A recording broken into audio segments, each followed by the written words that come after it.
यह उस युग की बात है जिसे समय भी भूल चुका है, जब धर्म और अधर्म की तुला एक तलवार की धार पर कांप रही थी। राजा थे, ऋषि थे, देवता और राक्षस, सब नियति के ताने बाने में गूंथे हुए थे, धर्म, कर्म और बलिदान की डोर से बंधे। यह है रामायण की कथा, कर्तव्य, भक्ति और दिव्य उद्देश्य से ओतप्रोत एक अमर महागाथा। सदियों से चली आ रही यह कहानी शुरू होती है भारत की पवित्र भूमि से, जहां अयोध्या नगरी अपने धर्मनिष्ठ और यशस्वी राजा दशरथ के अधीन समृद्ध हो रही थी। परंतु नियति जाग उठी थी। स्वर्ग में एक भविष्यवाणी गूंजने लगी। रावण, बलशाली और गर्व से अंधा राक्षस राजा, तीनों लोकों पर अपना आतंक फैला चुका था। देवता भयभीत थे और उन्होंने उद्धार के लिए भगवान विष्णु का आह्वान किया। और तब आरंभ हुआ दिव्यता का पृथ्वी पर अवतरण। और इसी के साथ आरंभ होता है रामायण का प्रथम भाग, राम के जन्म की कथा। बहुत समय पहले की बात है, जब धर्म संकट में था, जब पृथ्वी पाप के भार से कांप रही थी और जब अधर्म ने अपना सिर उठा लिया था। तब देवताओं ने ब्रह्मा जी से प्रार्थना की। ब्रह्मा ने उन्हें लेकर क्षीर सागर पहुंचे, भगवान विष्णु की शरण में। नारायण मुस्कराए और बोले, मैं पृथ्वी पर अवतरित होऊंगा, अयोध्या में, रघुकुल में।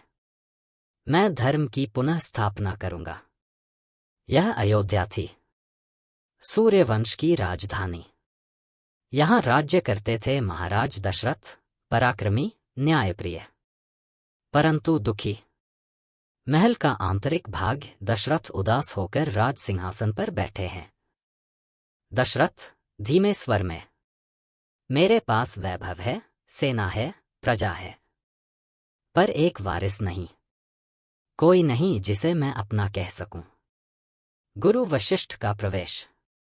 गुरु वशिष्ठ गंभीर और शांत भाव में, राजन, पुत्रेष्टि यज्ञ ही इस चिंता का समाधान है। श्रृंगी ऋषि को बुलवाइए, वे यज्ञ कराएंगे। यज्ञ वेदी, पवित्र अग्नि धधकती है, मंत्रोच्चारण के साथ यज्ञ आरंभ। श्रृंगी ऋषि ने मंत्रों से अग्नि को प्रज्वलित किया और तभी अग्निकुंड से एक दिव्य पुरुष प्रकट हुए। उनके हाथ में था स्वर्ण पात्र में अमृत खीर। दिव्य पुरुष गूंजती हुई आवाज में, हे राजन, यह खीर दिव्य प्रसाद है। इसे अपनी रानियों को दें, आपके पुत्र दिव्य होंगे।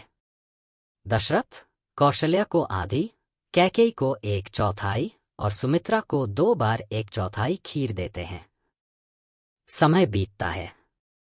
एक दिन सूरज की पहली किरण के साथ अयोध्या में गूंज उठी शंखध्वनि। आकाश से फूलों की वर्षा होने लगी। कौशल्या देवी ने एक दिव्य बालक को जन्म दिया, नीलकमल से नेत्र, शांत मुखमंडल, स्वयं विष्णु का अंश। नारद मुनि, आकाशवाणी। राम, स्वयं नारायण ने अवतार लिया है। अयोध्या में धर्म का नया युग आरंभ हो गया है। नगर उत्सव, दीप जलते हैं, लोग नाचते हैं।